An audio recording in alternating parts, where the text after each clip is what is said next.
Pronto? Pode começar? Som? Ok. Boa tarde, eu sou Gigliola Sena, sou jornalista, inclusive apresento um programa diário e na sexta-feira é dedicado ao mercado de negócios oceânicos, tá? Se chama Fora da Caixa, lá na rede Excelsior de Comunicação, a mais tradicional da cidade, com 83 anos, né? Primeira rádio católica do Brasil, e é na 106.1. Então, todos os dias, tá? Vocês podem me ver lá. E aí, às sextas-feiras, quem tem interesse na economia do mar, eu e Dávila estamos lá recebendo pessoas, conversando ao vivo, interagindo sobre esse mercado que já movimenta trilhões no mundo todo. Hoje nós estamos aqui na programação do mês de outubro do museu. Estamos aqui com um grupo somos 7, né? 7 mulheres que têm uma relação com o mar, entre velejadoras e outros tipos de atividades aí náuticas. Para começar, nós vamos nos apresentarmos aqui e cada uma vai falar um pouquinho da sua atividade, da sua pauta ligada ao mar, durante 5 minutos. Ao final dessa rodada, aí a gente abre para perguntas, tá bom? Pode começar, tá? Gente, agradeço a presença de todos. Boa tarde, em primeiro lugar. Meu nome é Adara Leão, eu sou velejadora e uma grande amante do mar e da vida. Olá pessoal, boa tarde, tudo bem? Sou Bárbara Calmon, sou ativista, pesquisadora na área de oceanos e manguezais e agradeço a presença de cada um de vocês. A logística para os dois, Boa tarde a todos, eu sou Renata Malaquias, sou Relações Públicas e há 6 anos atuo como oficial de comunicação da Marinha aqui na Bahia e Sergipe, que é a área de jurisdição do Comando do 2º Distrito Naval.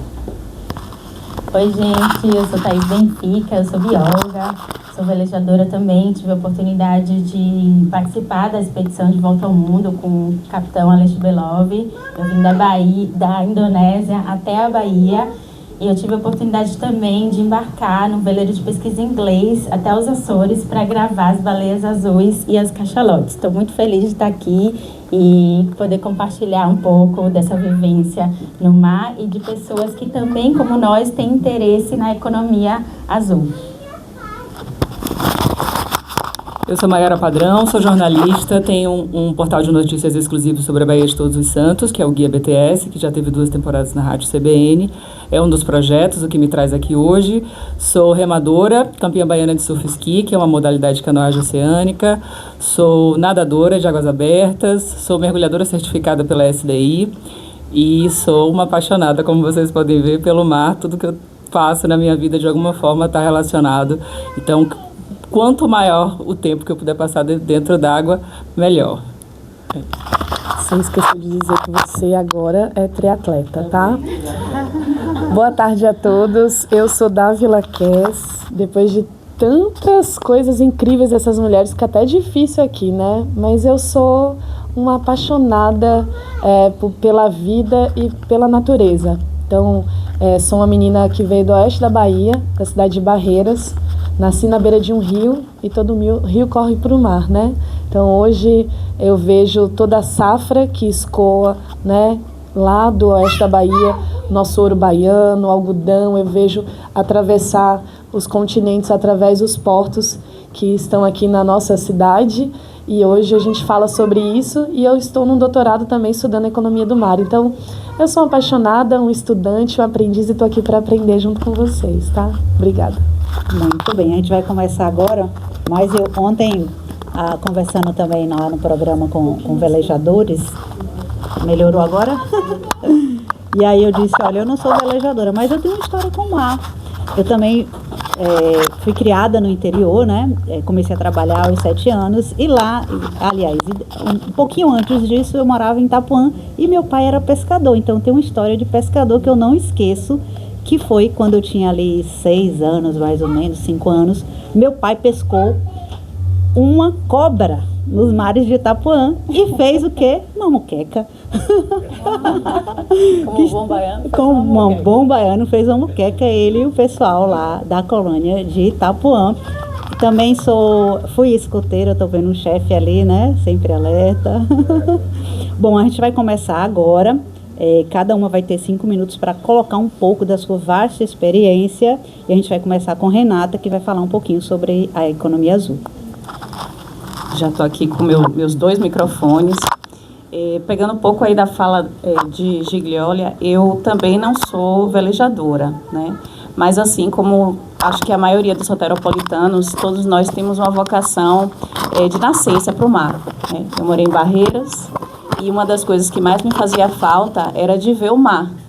E aqui em Salvador a gente tem esse privilégio, né, de escolher quando a gente vai para um determinado destino, se a gente vai pela orla ou se a gente vai pela paralela. Então eu acho que a gente já nasce em Salvador com uma intimidade muito grande com a água, com o mar, porque nós estamos aqui no estado que tem o maior litoral do Brasil, né, que é a Bahia. E no país a gente tem 281 municípios que são defrontantes ao mar. Só aqui na Bahia são 36. E isso já mostra a nossa vocação para a economia do mar, né? O que é importante a gente levantar e discutir quando a gente fala sobre economia do mar. A maioria das pessoas, né, o senso comum, vê o mar como uma possibilidade de diversão, de esporte, né? Mas não sabe, desconhece que a gente tem uma vasta riqueza dentro do mar, que é muito maior do que o nosso ecossistema, né? A gente tem um ecossistema marinho que é muito rico, e aí a gente tem aqui as biólogas que podem falar melhor, mas a gente tem uma série de riquezas dentro do mar que são desconhecidas pela maioria das pessoas. Uma das coisas que eu descobri quando eu comecei a trabalhar na Marinha é que todo o cabeamento de internet passa por dentro do mar, né? Ele fica deitado no leito do mar. São milhares e milhares de cabos que são responsáveis por fazer essas conexões e que hoje a gente precisa tanto, né? Então, essa é uma das riquezas que as pessoas desconhecem do mar. Toda a produção agrícola e tudo que se produz dentro do Brasil sai do país e entra no país por conta do mar, né? As rotas marítimas são responsáveis por 95% do escoamento do que o país produz. E nós somos um país altamente produtivo, né? A gente tem um agro muito forte, mas o agro é inviável sem o mar, porque é do mar é por onde chega e por onde sai tudo que a gente produz. Isso sem falar no campo de pesquisa, né? E aí a gente tem aqui pessoas com mais experiência do que eu para falar sobre isso. O campo de pesquisa que a gente tem dentro do mar, existem milhares de iniciativas voltadas para isso, e a gente sabe que do produto de pesquisa e de tudo que a gente produz dentro do país, a gente acaba vendo uma grande responsabilidade do mar na sustentabilidade, no produto interno bruto do país, que vem do mar. Então, a gente tem que conhecer a Amazônia Azul, que é maior e é talvez mais relevante do que a Amazônia Verde, aquela que a gente aprende na escola. Hoje a gente tem a felicidade, eu digo assim, de ter a Amazônia Azul dentro do Atlas, né? As crianças hoje elas vão ter acesso a saber que a Amazônia Azul existe, coisa que a maioria de nós aqui eu acredito que não teve, né? Na nossa infância a gente valoriza muito a Amazônia Verde, ela é muito rica, muito importante, sim. Nosso país é conhecido lá fora pela Amazônia Verde, quando a gente tem uma Amazônia Azul de 5,7 milhões de quilômetros quadrados e que as pessoas desconhecem, né? Essa riqueza, esse patrimônio nacional que é nosso e do qual nós dependemos financeiramente, economicamente falando, e as pessoas desconhecem. Então, a Marinha trabalha um conceito de mentalidade marítima, e eu estava falando um pouco antes ali com o chefe Abreu, sobre a importância dos escoteiros para a divulgação da mentalidade marítima, que nada mais é a conscientização das pessoas da importância do mar, né? Para além da sua beleza, para além dos animais que moram ali, mas de todas essas riquezas que existem dentro dele, das quais a gente depende, né? E as pessoas desconhecem. Então, a mentalidade marítima tem essa função de fazer as pessoas conhecerem a Amazônia Azul, saberem da importância da Amazônia Azul para a nossa vida e trabalhar também aí ações de sustentabilidade, né, de respeito ao meio ambiente marítimo. A gente sabe que vem crescendo muito a procura das pessoas por embarcações, né, desde a pandemia. A pandemia foi um grande fenômeno que mostrou às pessoas que existem outras fontes de lazer e de interação, e o mar é uma delas. Então, a gente percebeu um incremento muito grande no aumento de pessoas cadastrando embarcações, motoaquáticas, e isso faz com que a gente tenha um papel ainda muito maior nesse sentido de conscientização, para que as pessoas entendam o uso do mar sustentável como um caminho, o único caminho viável para a gente conseguir dar andamento aí às atividades que vêm crescendo em torno do mar. Muito bem. Muito obrigada. Obrigada, Renata. Agora a gente vai passar aqui para a Maiara, que vai falar um pouco sobre o potencial esportivo aí da economia aqui. Então, eu acho que eu não poderia falar de outro assunto, porque o que eu fiz na vida foi transformar todas essas minhas paixões em trabalho. Então, sendo comunicadora, eu dou voz ao que eu acredito. Eu morei na Amazônia durante a minha vida inteira. Eu morava no Acre, nasci em Recife, meus avós estão em Fernando de Noronha. Cheguei em Salvador em 2017, mas fico numa ponte aérea aí entre Amazônia e Bahia desde a infância, porque meu pai mora aqui. Então eu já tenho essa relação com a Bahia e com o mar há um tempo. E aí cheguei em 2017, me tornei cidadã soteropolitana pela Câmara Municipal em 2019 e me mudei, saí do meio da floresta e me mudei para frente da Baía de Todos os Santos, literalmente. Eu morava ali em frente à Baía Marina. E é impossível a gente ter esse contato direto com a Baía de Todos os Santos, mais especificamente, e ficar somente nessa observação. Eu senti essa necessidade de chegar mais perto.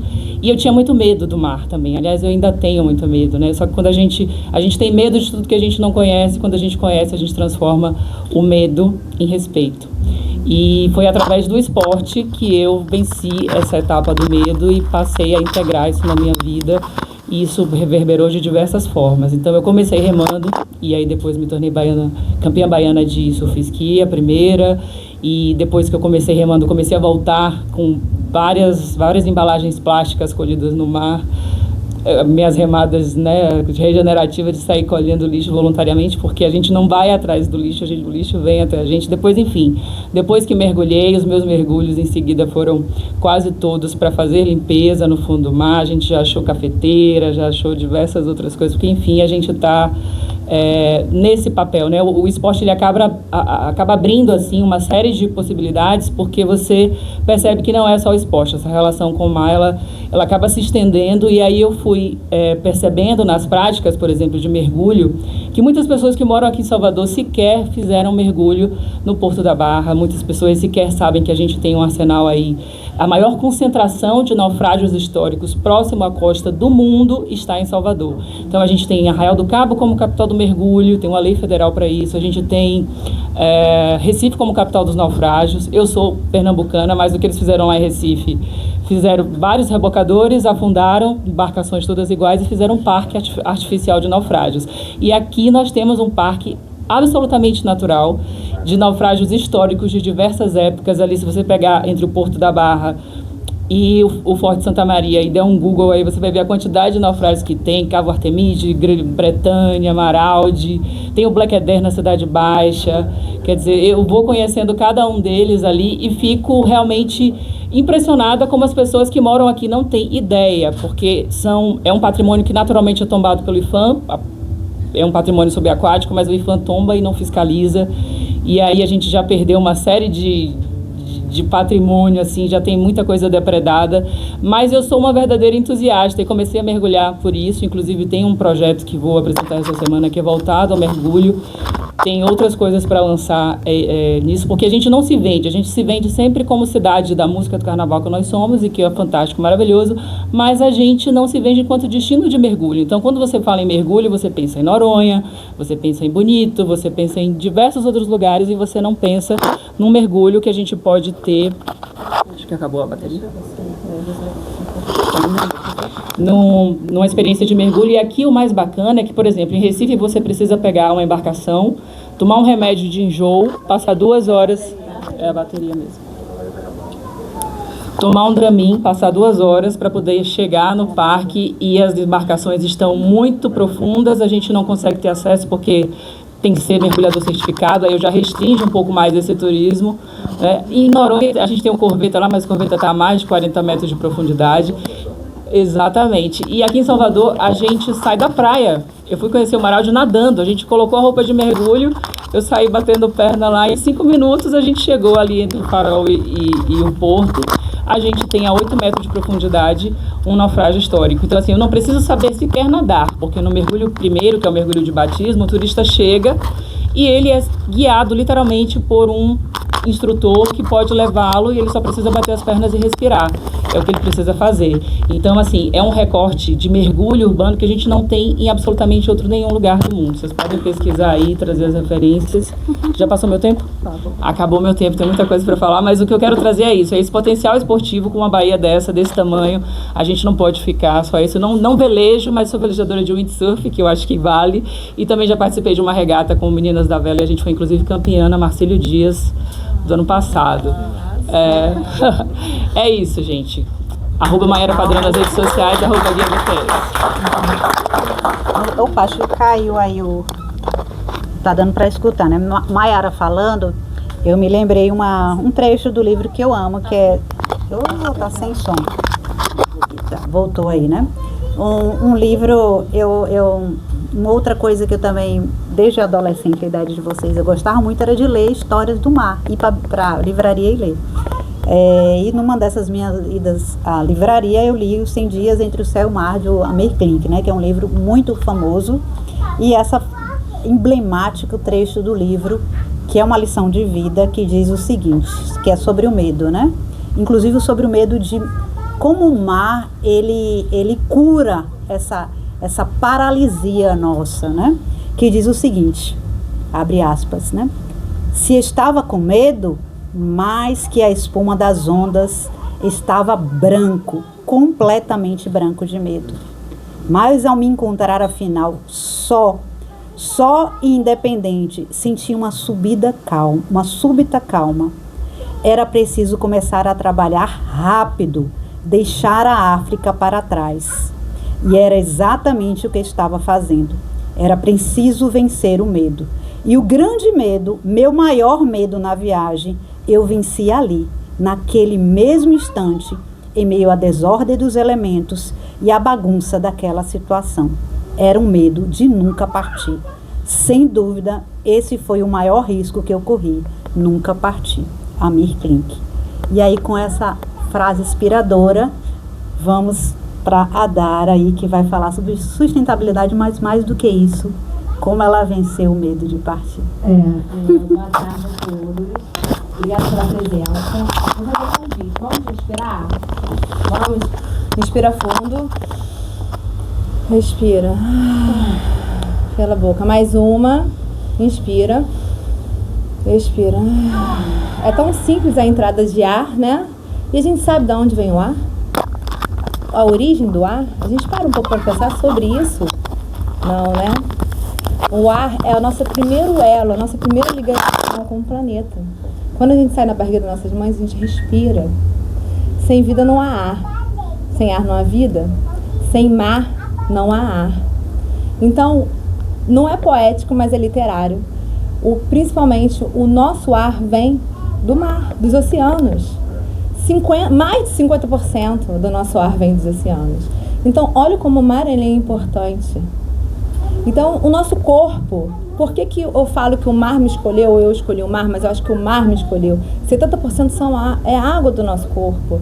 Temos o sal, que é o suor, são os mesmos elementos do mar. E por que a gente está virando as costas para o mar, no momento que a gente não sabe cuidar? Olhar o mar não é só ver as suas belezas, é ser responsável. E essa respiração, eu faço um convite que no momento que você respirar fundo, vocês lembrarem que o nosso ar vem do mar. Então, vamos ser mais um pouquinho responsáveis pelo mar. É minha grande paixão, agora eu vou falar um pouco da minha vida e o que me levou para o mar. Eu sou uma velejadora, hoje faz 4 anos que eu moro a bordo no Delta 26. Eu vim para Salvador, comprar esse veleiro dar uma volta na Baía de Todos os Santos e descer para o Rio de Janeiro. Mas eu falo o seguinte, como a vida tem mudanças, mudanças de rotas, que um bom velejador conhece muito bem, velejar não é uma reta, vamos cambar, vamos arribar, vamos planejar um tempo, né, Thaís? E o tempo vai mudar, porque a gente fez uma regata que a gente demorou muito para chegar, de acordo com a falta de planejamento. Mas aí Chegamos. Mas a volta foi árdua. E o mar me ensina, eu tenho grandes lições. E como eu não sou só velejadora, eu faço canoa havaiana, eu surfo, eu também sou mergulhadora. O mar me presenteia com família e me presenteou com o que eu trabalho hoje. Hoje eu trabalho com resíduos sólidos, água, saneamento e esgoto. E foi um grande presente. E sabe como o mar me deu esse presente?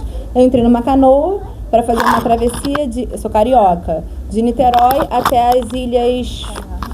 Não foi as Ilhas Cagarras, esqueci o nome.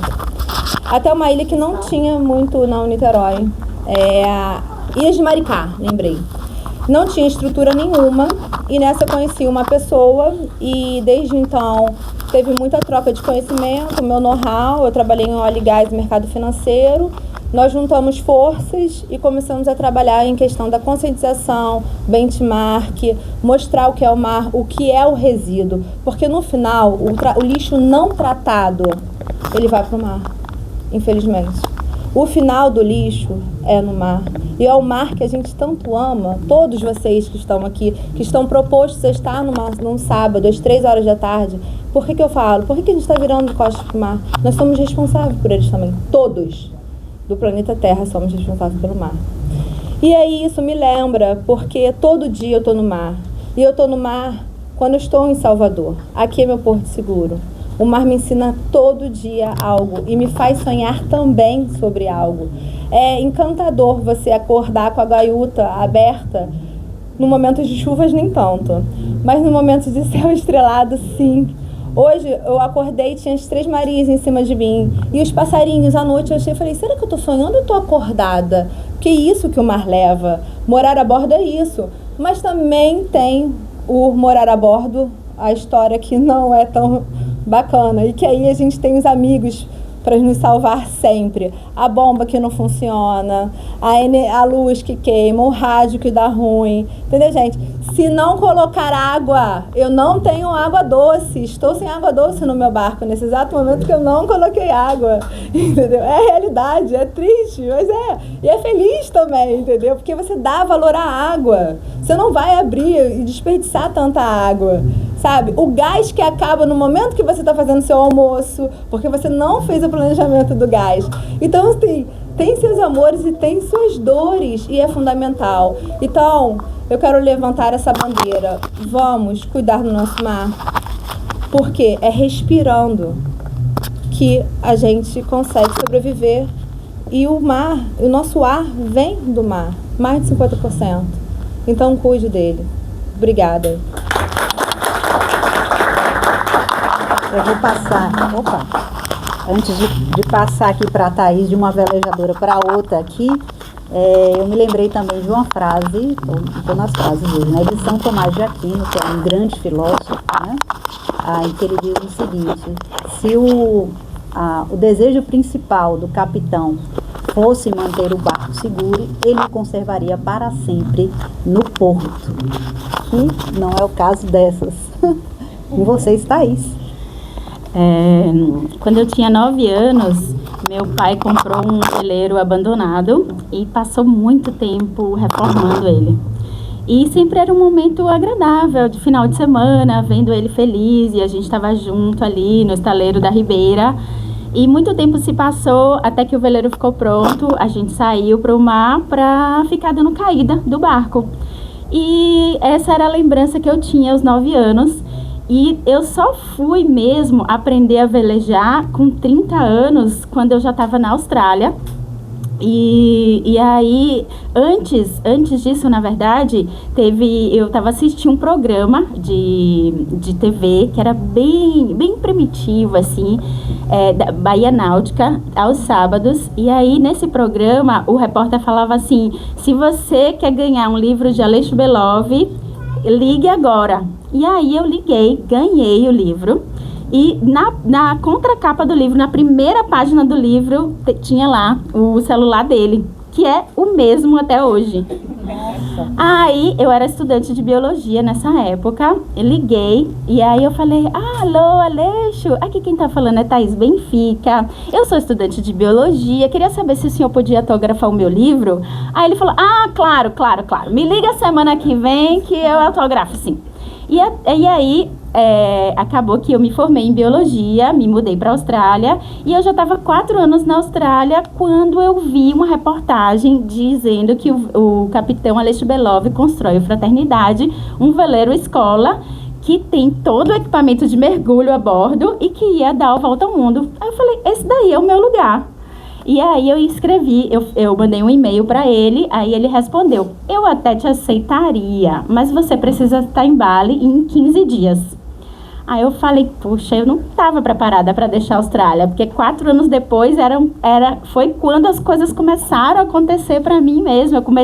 Eu trabalhava lá com a bióloga australiana que avaliava o impacto do turismo de observação de baleias em Sydney e em Tonga, que era a mesma espécie de baleia que eu trabalhava aqui na Bahia.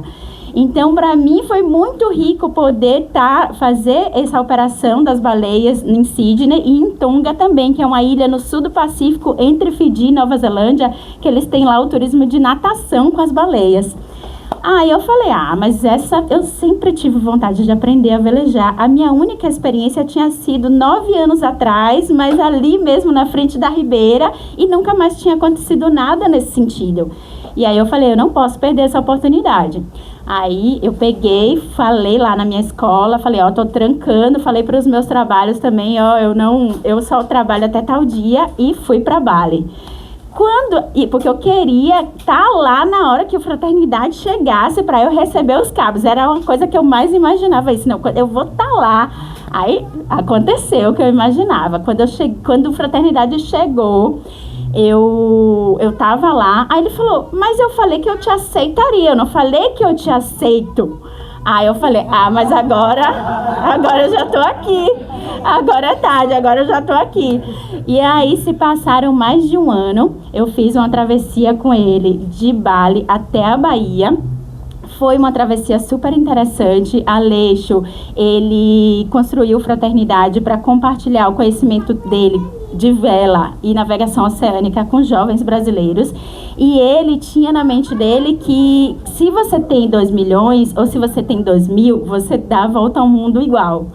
Então, era tudo muito restrito. A nossa comida lá era uma comida de 2 panelas, né? Não podia inventar moda. A gente também, quando a gente chegou no Sudão, que foi... Quando a gente chegou no Sudão, que foi um dos lugares mais interessantes, né? Que eu vi... que eu ficava assim, a gente ficava muito impressionado como que eles sobrevivem, porque é tudo muito seco. Podem chegar vocês, Gustavo e Tayana, venham. E aí eu fiquei muito impressionada com toda essa diversidade. E aí, às vezes, como a gente passava muito tempo nos lugares, né? Ficamos 3 meses na Índia, 2 meses na Ucrânia, no Sudão também, mais de 1 mês. E aí, a Aleixo falava assim, às vezes eu chegava lá eu estava nos lugares predominantemente masculinos, mas em nenhum momento eu fui maltratada. Pelo contrário, lá no Sudão, uma forma de dizer que você é bem-vinda é colocar mais açúcar no seu chá. Aí eu falava, sem açúcar. Aí a Aleixo, mas para de ficar falando assim, sem açúcar. Deixa acontecer do jeito que eles estão, né, oferecendo pra gente. Vamos viver a cultura. Eu achava isso super interessante dele, né? Foram muitas experiências, assim, de estar ali, de chegar pelo mar. E eu vejo que a vela também traz um pouco isso. E eu gostaria também de chamar aqui, para todas as pessoas, velejadores, surfistas, mergulhadores, todas as pessoas que têm uma relação com o oceano e as que não têm, para a gente cuidar do oceano, para a gente pensar que a gente realmente precisa desenvolver a cultura marítima, mas também a gente precisa saber qual o menor impacto possível a gente pode causar nesse ambiente. Obrigado, palmas para todos. É muita história, né? Muita história de quem veleja, de mulheres que velejam aí. Obrigado, Thaís. Mas agora a gente vai falar um pouquinho de uma questão importante, que é a educação. Bárbara vai falar aí um pouco de uma plataforma, porque como é que a gente difunde essa cultura do mar, que é a nossa cultura, né? Nós somos do mar. Quando Maiara estava falando, eu me lembrava lá da Igreja do Bonfim, do Museu do Bonfim, que tem as histórias das antigas navegações, né?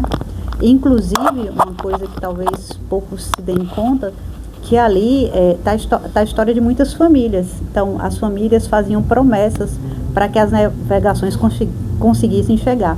E as que chegavam, muitas das que chegavam, eles faziam quadros, pintavam as embarcações e colocavam lá. Então, o museu está lá em cima, a gente sempre vai no Bonfim e olha a parte de baixo. Mais em cima que tem aquele monte de quadro belíssimo, de épocas diversas, na verdade são histórias de famílias que navegavam ou que faziam promessas porque infelizmente não tinham chegado à navegação, ou para agradecer, né, como está. E ali foi fundados por marinheiros que vinham e subiam a colina para agradecer por chegar, né? Mas vamos para a parte educacional com Bárbara. Obrigada. Então, pessoal, Vire mais um pouquinho.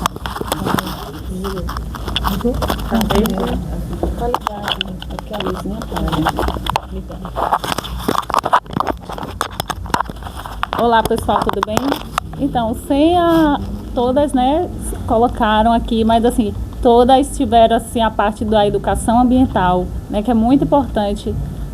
Já desde base a gente trabalhar a conscientização com as crianças, jovens, e foi pensando nisso, né? Sempre trabalhei com comunidades de marisqueiras, pescadores, a gente trabalhava em associativismo e ver praticamente assim como a gente se colocar e valorizar mais o conhecimento ancestral, tradicional, né, das mulheres marisqueiras, que ela trabalha muito. Eu defendo muito a parte da área de manguezais, o ecossistema marinho de manguezais, que é muitas vezes visto como é lodo, é fedido, e a gente não tem essa conscientização, e principalmente que ali é o berçário de muitas espécies, né? E agora vindo à tona que é um grande sumidouro de carbono, muito mais do que a Amazônia, do que as florestas.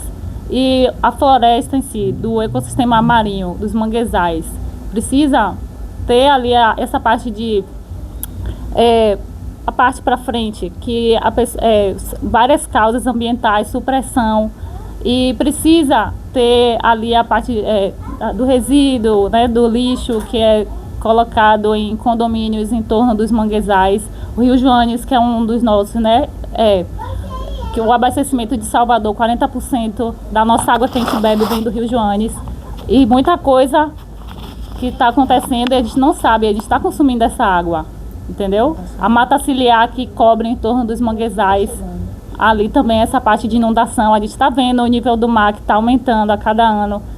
Todos nós vamos ser, algum dia, vai ser ali colocado assim, né? Esse impacto que a gente está trazendo e vivenciando. Aí foi pensando nisso, que junto com os colegas, né, educadores ambientais, a gente tem algumas ações lá de Lauro de Freitas, Salvador, trabalha com serviços ecossistêmicos, foi que eu conheci as meninas, e trazendo essa parte. Tem o projeto de corais também, o embranquecimento dos corais, que a gente não pode esquecer. Nosso colega também foi convidado aqui, obrigada pela participação. E eu trouxe a plataforma que a gente criou junto com os alunos do médio técnico, né, que foi um desafio da NASA esse ano, e hoje eu recebi a notícia que a gente está representando a Bahia. Sim, obrigada. E assim, é mérito dos meninos, dos estudantes, que eles colocaram ali as ideias, né? Colocar a comunidade pesqueira, marisqueira, as marisqueiras, que elas têm ali a vivência. E elas colocarem, né, ali a experiência delas, ter essa troca, né, de conhecimento. E também a democratização da ciência. A ciência não fica só na academia, né? Que a gente possa também democratizar, que os mais jovens, os mais velhos tenham esse conhecimento, essa troca de conhecimento. Aí deixa eu ver se as meninas colocam no ponto para ver só um minutinho rápido do vídeo que foi apresentado lá.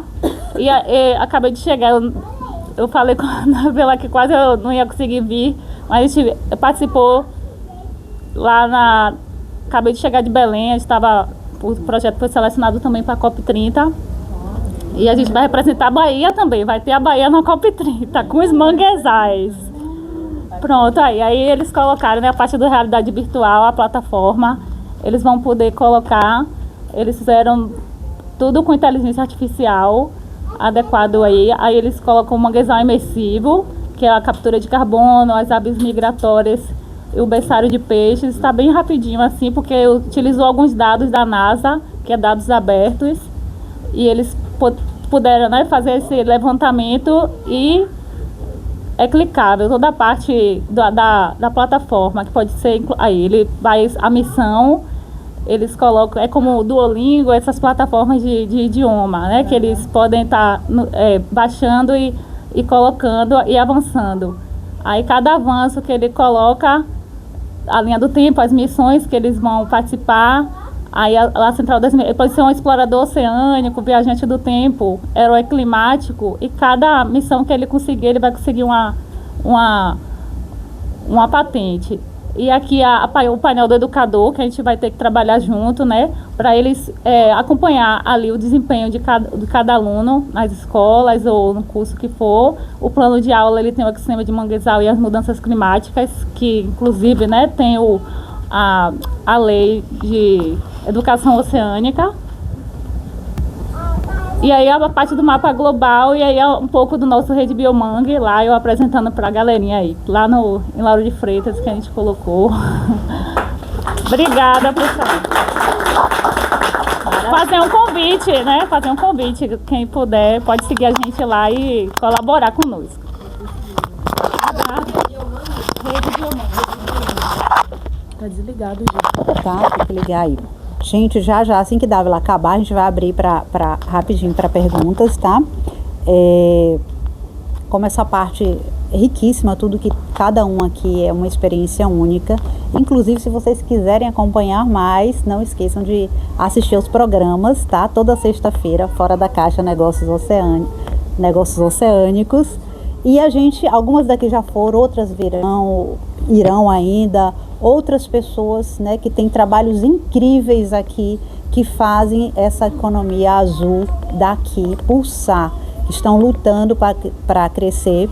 E como vocês puderam perceber um pouco na fala das meninas aqui, é de todas as idades, classes sociais, né, de adolescentes, de crianças, de pessoas simples como os pescadores, as marisqueiras que pescam cobra, que fazem moqueca, a pessoas, né, que têm condições maiores, mas é juntos que a gente vai difundir a cultura que é nossa e gerar desenvolvimento para a nossa cidade, para o Brasil e para o mundo, tá? Vou pedir para a Dávila, inclusive, falar um pouco agora de um projeto que é para fomentar o desenvolvimento de tudo isso que a gente falou aqui. Muito bem, muito obrigada. Bom, vocês viram que cada um aqui tem um superpoder, né? Vocês estão gostando? Tá bom aí pra vocês? Tá confortável? Ó, a filha, o filho, a gente tá reunindo famílias. Bom, o meu superpoder, eu vou contar pra vocês, foi encontrar cada uma dessas pérolas e botar aqui hoje, gente. Vocês acreditam que fui eu que fiz isso? Então esse é o meu superpoder, eu posso ir embora, tchau.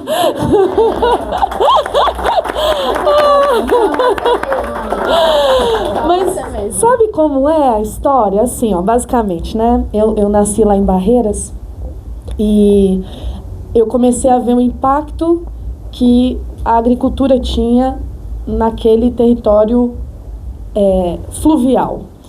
Mas eu não sei se vocês sabem que o nome Barreiras é porque todos os barcos que levavam a produção de Juazeiro, Petrolina, que vinham, né, chegavam até Barreiras, como se fosse uma grande escuna, né, que tinha aqueles, como chama? Vapor. Balsa? Não. Que ficava aquelas carrancas na frente ali, sabe?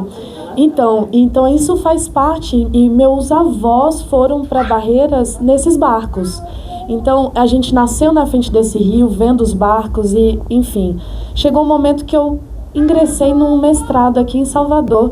E assim como Maiara, eu morava na frente da Praia do Buracão. Na frente, assim, eu ficava ouvindo aquele negócio. Chuá, pá, chuá. Era tanta pedra e água, aquilo batendo na minha cabeça, que eu acho que aconteceu alguma coisa aqui nas minhas células, que eu nunca mais voltei pro meu lugar. E o mar, ele é eu comecei a estudar o design para transformação, né? Eu fui estilista, estudei comunicação, tenho uma agência de comunicação há 14 anos. E ali naquele território eu comecei a catar sacolas plásticas que vinham ali naquele período ali. De manhã cedo ninguém vê, mas tá cheio, lotado, né? E aí eu comecei a me incomodar com isso. Na pandemia, eu voltei de Salvador para o interior e consegui uma coisa muito louca, que foi aprender a velejar na Baía de Guanabara no meio da pandemia. Fazia 30 nós de vento, era um barquinho pequenininho, um dinghy, né, para quem conhece, um barco escola. 30 nós num dinghy não é um negócio assim muito comum, é uma coisa assim um pouquinho desconfortável. O barco ele vira, meus colegas, eles viram, e você tem que fazer um pêndulo para virar esse barco de volta. E naquela oportunidade na Baía de Guanabara, enquanto o barco via, eu via a quantidade de lixo. Muito lixo, mas é muito lixo. Mas parece que só quem tá lá dentro que a gente vê a quantidade. E aí, lá no mestrado, eu estudava, né? Até 2050 haverá mais plásticos do que peixes, certo? E aí eu fui me casar em Abrolhos. Soltamos aqui na Baía de Todos os Santos até Ubatuba. E botamos lá um anzolzinho para pescar de arrasto, né? A gente pescou 5 vezes. Adivinha quais as espécies que nós pegamos? Sacola plástica amarela, branca, verde, azul. Aí eu falei, caraca, esse negócio de 2050 aí é conversa. Isso aí não é real, não. Aí eu cheguei no litoral do Espírito Santo e vi uma estria vermelha de 5 a 10 quilômetros. Vocês já viram essa estria? Quem já viu, levanta a mão. Uma pessoa no Museu do Mar. E a gente tem vários velejadores aqui. Eu vi esse trem, gente. Não é bonito, não.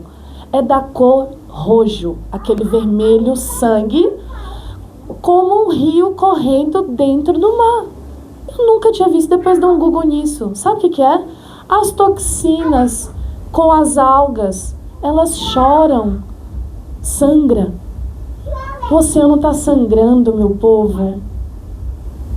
E ele faz parte da nossa respiração. E aí eu falei, caraca, consegui entrar num doutorado, como aluno especial ainda. Falei, eu tenho que fazer alguma coisa, eu acabei de ter um filho. O que a gente precisa estudar, gente? Aí, gente, eu fui estudar o tal do microplástico. E lá em Portugal, numa oportunidade que eu tive de conhecer, ele tinha uma grande numeração de quantidade de microplástico nos oceanos lá portugueses.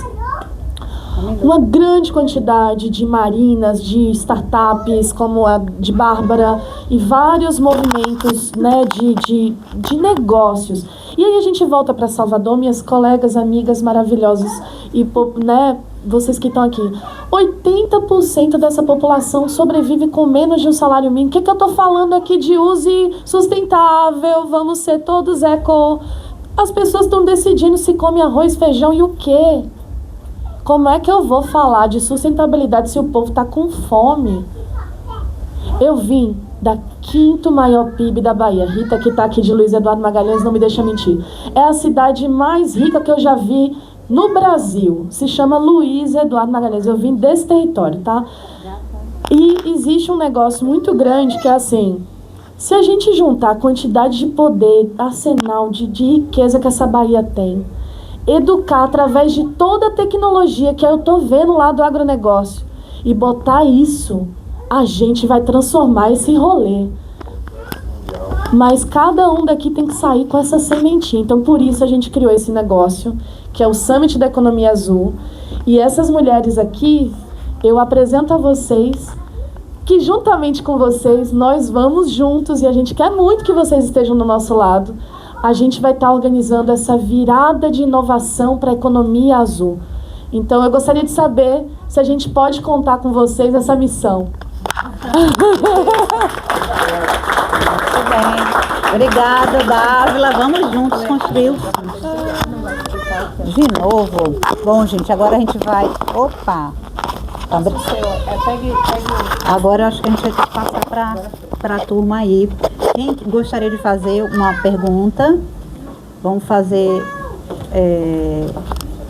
Alguém quer perguntar alguma coisa para qualquer uma, sobre qualquer dos assuntos aqui? Ou também falar alguma coisa que talvez... Compartilhar a experiência. Compartilhar a experiência. Eu amo uma forma... Quem tem TDAH como eu, né? Assim, tem que resumir as coisas em alguma palavra.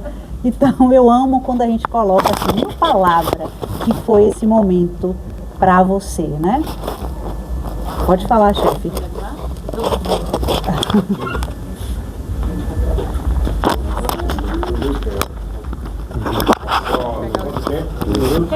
Um minuto.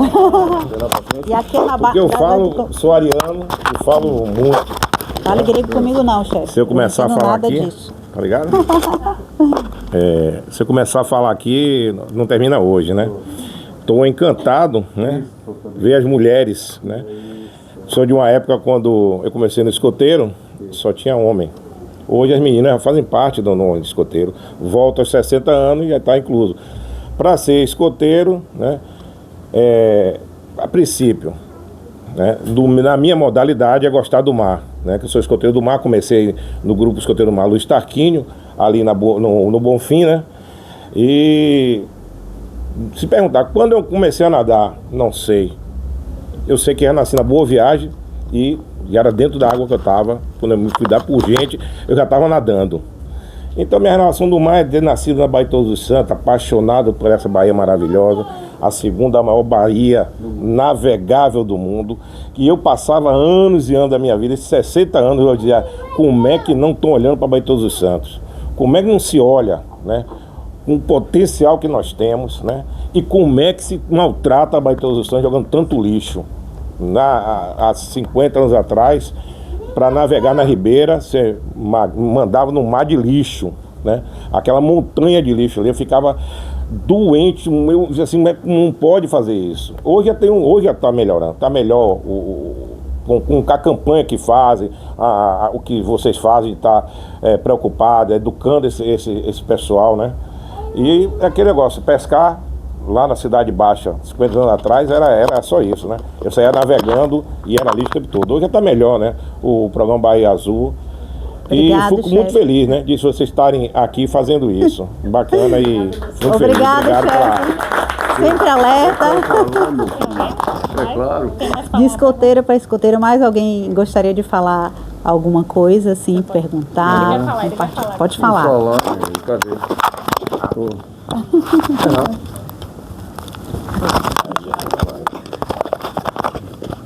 Minha gente, é o seguinte, vou ficar em pé. Olha, minha gente, é o seguinte, como ele acabou de falar aqui, eu tenho 66 anos, e do nosso tempo era mais homens. Não sabia que tinha essa coisa que ela falou ali, de mulheres, entendeu? Também não procuro estar mergulhando nisso aí. Não, mas é uma coisa excelente. Vocês têm que saber. Fala o teu nome e... Meu nome é Adalberto Valves Santos. E a sua importante profissão para o mar. Sou marítimo, já viajei esse mundo todo também. Estive lá onde você estava, lá e tal. Nós passamos de navio, né? Opa. Então, minha gente, é o seguinte, eu sou condutor de máquinas, chefe de máquinas em navios, e do qual eu também tive essa oportunidade de fazer essas viagens aí. E vi a diferença da Europa para aqui. Eu vou falar um pouco. Não vai puxar muito, não. Não é falar um bocado, não. Eu tô vendo isso aqui agora. Com a gente. Eu era triste. Por que eu era triste? Eu cheguei na Europa, vi esse grupo escoteiro grande. Eu falo. Eu vi o grupo escoteiro lá no porto. Os meninos ficam lá de profecia. Aqui não tem. Minha gente, é o seguinte: o maior problema nosso é deitado eternamente em berço esplêndido. Eu tenho certeza que é isso. Nós somos deitados eternamente em berço esplêndido. Deixa as coisas passarem. que eu me lembro, eu fiz greve para mudar tudo, para mudar o país, para mudar as coisas. A gente na Ribeira, você estava lá também. Então, nós somos desse tempo. Agora fazer uma greve consciente, né? E saber por que está brigando. E a minha felicidade, que eu não sabia, no caso, as mulheres hoje, mudem isso, porque nós estamos voltando à Idade da Pedra. E como é que você vai para um bairro, tem que pedir permissão para entrar no bairro, o policial não pode mais andar fardado, que é isso? Entendeu? As Forças Armadas não tem mais aquela coisa de antigamente, lá em casa, lá na rua tem, lá você sabe. Lá na Ribeira, nós temos o nosso grupo, entendeu? Não impomos nada a ninguém, mas lá em casa, na minha família, tem um. Louvado seja Deus. Obrigado, viu? Obrigado, inclusive, pelo seu serviço à Marinha, né? A toda... E é da Marinha, mas o pessoal ali, a família de Pepeu não tem um também torto. Não tem. E lá em casa não tem negócio, lá na rua não tem esse negócio de tudo marítimo, pessoal da Marinha. Obrigado, porque a gente vai precisar que as muito pessoas obrigado, viu? Obrigada pelo seu serviço. Tá. Vamos só... vai ter um vídeo ou não? Pronto, as meninas vão falar um pouquinho. Bom, mais alguém quer fazer uma pergunta ou falar alguma coisa, bem brevemente?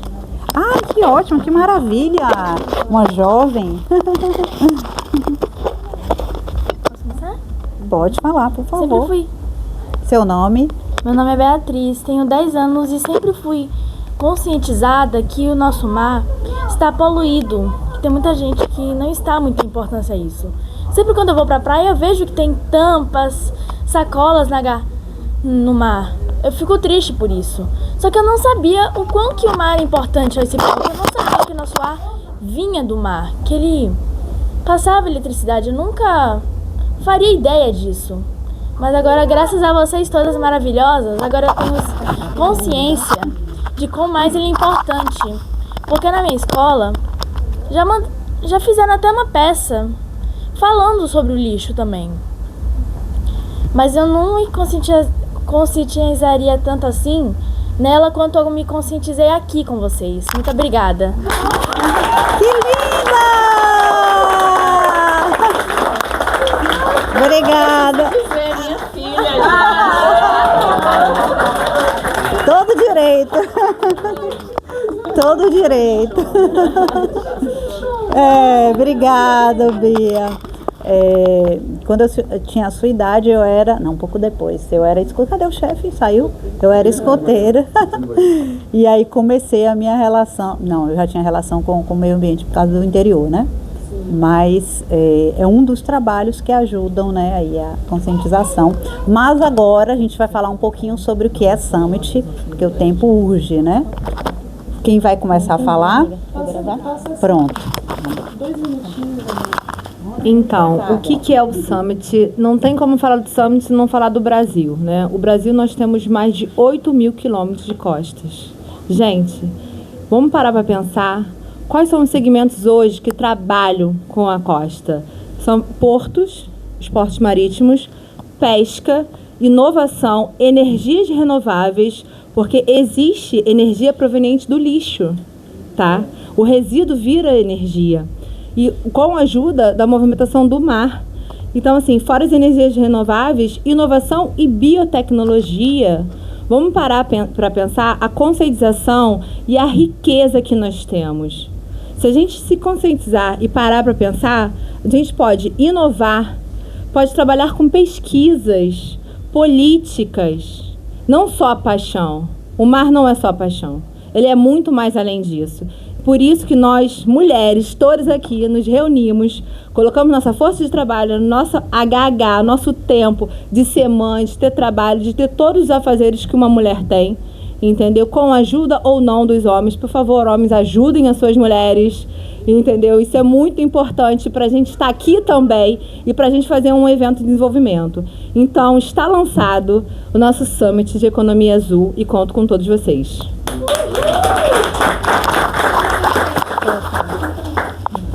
Sim, o Summit vai ser um divisor de águas, né? Assim, o Dávila e todos nós vamos estar de braços abertos e quem puder colaborar pode já seguir, que já está disponível. Bom, eu não vou me alongar muito, porque muito já foi dito, né? A iniciativa do Summit é a pessoa que concebeu o Summit foi a Dávila, né? Como ela mesma falou, ela convidou a gente topou o desafio. Essa pauta de economia do mar, ela vem crescendo aqui na Bahia, né? Várias iniciativas privadas vêm se reunindo em torno desse assunto. E alguns entes públicos também já estão sensibilizados. Então, um evento como esse, ele vai buscar dar mais visibilidade a essas iniciativas, incluir a academia também, porque a gente acredita que a formação acadêmica, a pesquisa científica, ela tem um espaço que é extremamente relevante para qualquer coisa que se faz em termos de desenvolvimento. Então, o Summit ele tem esse objetivo de tornar essas iniciativas que estão acontecendo de forma muito pulverizada, transformá-las numa força maior para que, de fato, os resultados apareçam. Então, reitero aí o convite que já foi feito aqui por todos, por todas, né, para que vocês apoiem essa ideia, divulguem essa iniciativa e participem também. Obrigada. O objetivo do Summit é a gente reunir todas essas esferas, academia, poder público e as pessoas para que tem seus negócios relacionados ao mar, que se unam para a gente pensar em negócios mais sustentáveis. Mas seria aquela sustentabilidade na prática, né? No caso do turismo de observação de baleias, por que a gente não faz um turismo de observação de baleias num barco à vela? Né? Um turismo de observação de baleias à vela causaria muito menos impacto do que uma embarcação a motor. Né? Então, pensar em todas as iniciativas, um porto, todas essas iniciativas que passam pela sustentabilidade. Na minha dissertação de mestrado, eu entrevistei pessoas relacionadas com a conservação marinha e perguntei para elas o que ela achava de usar um veleiro nas suas atividades de pesquisa. Eu tive a oportunidade de entrevistar a Mir Klink, a Laísa Schirman, a Leste Belov, entrevistei alguns pesquisadores de Halifax e uma das coisas que vieram é que dificilmente a gente encontra pesquisadores que são também velejadores. Então, isso, analisando, né, o discurso de muitas pessoas, um outro discurso que apareceu é que o Projeto Tamar, por exemplo, que foi a pessoa que trouxe essa informação, diz que já fez as atividades tanto em barco a motor quanto em barco a vela, e os velejadores, eles entendem e eles também ajudam muito mais o trabalho, porque realmente quando tem alguma pesquisa, alguma iniciativa, a gente quer muito realizar, né? E a gente também acaba que tem um conhecimento intelectual também mais completo se comparado com a maioria das pessoas que estão com as embarcações a motor. Então, disso a gente traz que a deficiência é a cultura marítima, é a mentalidade marítima. Então, o Summit, ele vem também com essa ideia de capacitar pessoas que têm interesse em se desenvolver no mundo náutico, para que a gente possa também ocupar esse espaço. Eu acho que as maiores revoluções, elas são revoluções de base, né? Tem uma frase que agora eu esqueci o nome da autora, mas ela diz que nunca duvide de um pequeno grupo engajado em prol de um objetivo, porque de fato foi sempre assim que o mundo mudou, né? Então eu acredito nessa revolução de base. Quando comecei a mergulhar, eu descobri que em Belo Horizonte, que nem mar tem, a gente forma mais mergulhadores do que a gente forma em Salvador, com a Baía de Todos os Santos, capital da Amazônia Azul. Todo mundo vai mergulhar onde? Vai mergulhar no Rio, vai mergulhar em São Paulo, em Arraial do Cabo, em outros lugares. E a gente tem a Baía de Todos os Santos aqui, livre para mergulho, com 26 graus durante o ano inteiro, com esse acervo subaquático que a gente tem, com esse patrimônio incalculável, e a gente não se aproveita disso, né? Então, eu acredito que iniciativas como essa, eu falo da minha frente, mas cada uma de nós aqui representa uma frente diferente, todas elas interligadas no final das contas. Mas o Summit nasce com esse objetivo, é um grande evento que vai acontecer no ano que vem e que será o início de um movimento que pode ter uma série de reverberações.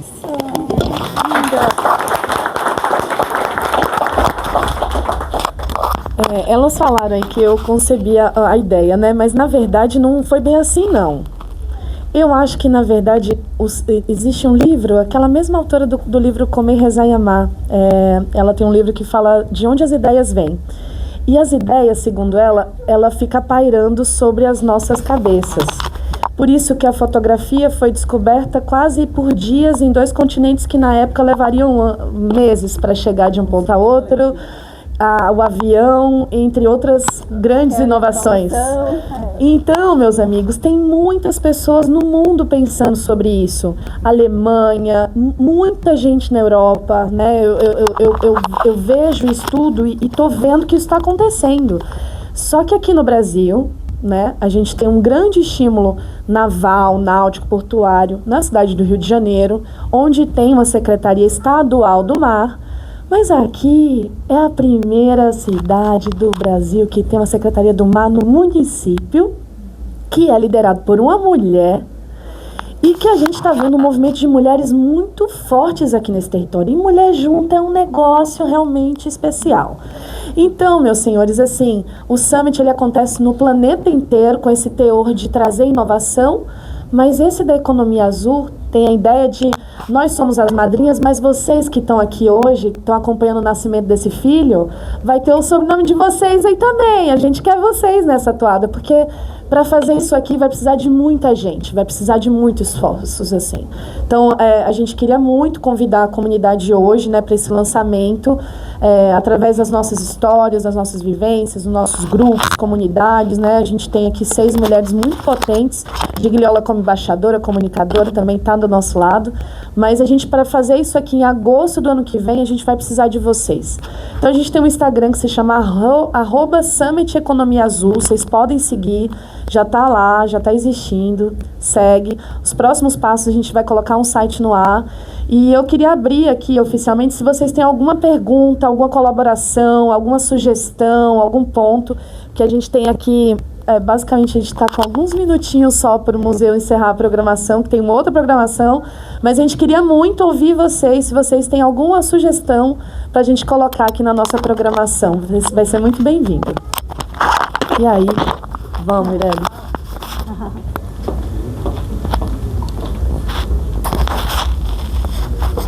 Oi, dá pra ouvir? Então, gente, eu sou de Valença, interior da Bahia, e quando esqueci seu nome, falo sobre os manguezais, automaticamente, Bárbara falou dos manguezais, automaticamente lembrei da minha terra, porque a gente tem um bairro chamado Novo Horizonte, que não sei a porcentagem correta, mas foi urbanizado em cima de um manguezal e ainda tem fragmentos deles, né? E lá a cultura é muito do caranguejo, dos mariscos, mas infelizmente hoje a gente passa por uma problemática que é o Rio Una, que corta a cidade, não sei que alguém conhece a estrutura de Valença, e todo o esgoto da cidade inteira é jogado nesse lixo, no rio, e o rio ele tem uma baía. Quando a gente olha no Google Maps, a gente vê essa baía que é conexão com as ilhas de Cairu, Morro de São Paulo, Galeão, enfim. Então, se a gente olhar no Google hoje, ironicamente, a foto, você dá para ver uma mancha muito escura que simboliza não, indica que é esgoto, né? E a minha pergunta para vocês é como que a gente pode fazer barulho?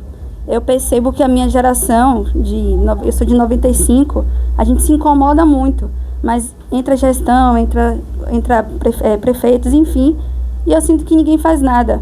E eu sinto que está morrendo, né? A cidade está morrendo, os peixes estão morrendo. Eu conheço muita gente minha tia Mesa é marisqueira, mas ela teve que abandonar o trabalho porque já não estava dando mais renda. Então, como é que a gente pode influenciar? O que é que a gente pode conectar, né, na minha cidade? Eu acredito que vocês têm muito mais influência do que eu, mas no sentido de como é que a gente pode chamar a atenção deles, sabe? E criar práticas, e como a minha cidade, por exemplo, pode se encaixar no seu aplicativo. E lá tem o IFBA, o campus também. Enfim, é uma ideia que eu tive que me dá esperança que a gente possa retornar, ter o Rio Una, e tem os manguezais ainda, que é tão importante para a economia de lá. Mirelle, Essa situação é revoltante, né? Como é que atualmente a gente tem tecnologia para reconhecimento facial e tem o Costa Azul, tem o Rio Vermelho poluído, todas as praias de Salvador poluídas. É revoltante. E a tecnologia para despoluir isso não é nada demais. A gente realmente precisa, isso é urgente. Isso é muito complexo. E tem que ter vontade política e infeliz. Eu sou arquiteta e urbanista. Boa tarde. Eu sou arquiteta, meu nome é Lucinei Caroso, eu sou arquiteta e urbanista e é muito complexo você sensibilizar o poder público e as instâncias, porque na realidade o problema do saneamento público fala do indivíduo, de cada um. Então essa coleta, quando nos anos 90 houve o Bahia Azul, cara, foi maravilhoso. Eu morei muitos anos fora, então eu tinha acabado de voltar para o Brasil e dizer, poxa, a Bahia vai ter 83% de cobertura de saneamento básico. E realmente eu acreditei. E eu acho que, como eu acreditei, inúmeros acreditaram. E também a gente viu algumas melhorias. Entretanto, isso foi diluído, foi abandonado. Hoje existem alguns programas, inclusive de ordem federal, nesse quesito, que com a chegada de governos, essa sensibilidade de abraçar e dar a devida importância ao saneamento básico, ele vai e vem e também é diluído, mas eu acho que a questão básica, não somente para Valença, é para todo mundo, porque realmente é impressionante. Eu acabei de fazer um grande projeto aqui na cidade de Salvador, na área da Miguel Navarro e Canizares, que não é um esgoto, não é um rio, é um canal natural, que seria uma drenagem natural, e hoje é um rio de poluição, de esgoto, e você encontra a Embasa que diz, não, mas é porque nós temos o sistema de... tem um nomezinho que quando chega o período das chuvas, há uma convenção e uma autorização para que a descarga do esgoto seja liberada na drenagem pluvial da cidade, das ruas, porque com o excesso de água, o limite do esgoto aumenta muito, então é autorizado, se convencionou que vai ser aceito você pegar e ter descarga de esgoto na drenagem pluvial. Então são coisas assim absurdas e você não consegue, porque é realmente, primeiro, a cidade não tem o cadastro da rede de esgoto, então você não sabe de fato onde é que ela está passando. São realmente absurdos, e essa história dessa rua, dessa avenida, eu vou parar. Essa história da rua que eu acabei de falar, fica na Pituba. Então você diz, se na Pituba a gente está confrontado com o esgoto praticamente in natura, a céu aberto, porque é um odor horroroso, você imagina na periferia? Porque essa mancha preta é chamada da língua preta, né? A língua preta. E você vai em Paripe, Piripiri, e você vê a língua preta passando. Você chega na Pituba mesmo. Sim. Pois é, né? Então, você diz assim, se aqui em um bairro nobre, na área favorável da cidade, você tem esse tipo de situação, como é que fica o resto? Bom, obrigada. Só complementando aqui, a gente tem o Ministério Público, que a gente não se cansa, né, de fazer denúncias, a gente tem que continuar usando. Tem os órgãos ambientais, INEMA, CIMA também, que a gente tem que acioná-los. E porque a nascente, ela continua nascendo, né? O rio, ele continua nascendo limpo todo dia. Então, o problema não é nem tão complexo assim. Já é simples despoluir. e também fiscalizar esse caminho. Mas realmente é a parte triste da nossa cultura. Eu vou falar uma coisa que eu lembrei agora, eu queria pensar alguma coisa para a gente encerrar, porque, né, por causa do horário e tudo aqui, a gente tem muita coisa a ser feito, e essa muita coisa para ser feita a gente tem que começar juntos, né? Talvez o Summit seja um grande marco de trazer isso tudo. E eu me lembrei de uma iniciativa de Irmã Dulce, da qual eu fui voluntária quando eu era adolescente, lá nos Alagados, né? Não dá tempo de eu contar essa história toda aqui, mas ali eram famílias morando em cima do esgoto. Eu não era rica naquela época, nem sou hoje, mas naquela época não era mesmo, né? Mas assim, como voluntária que foi lá, fui no Maranhão também, em Palafitas, aquela persistência daquela mulher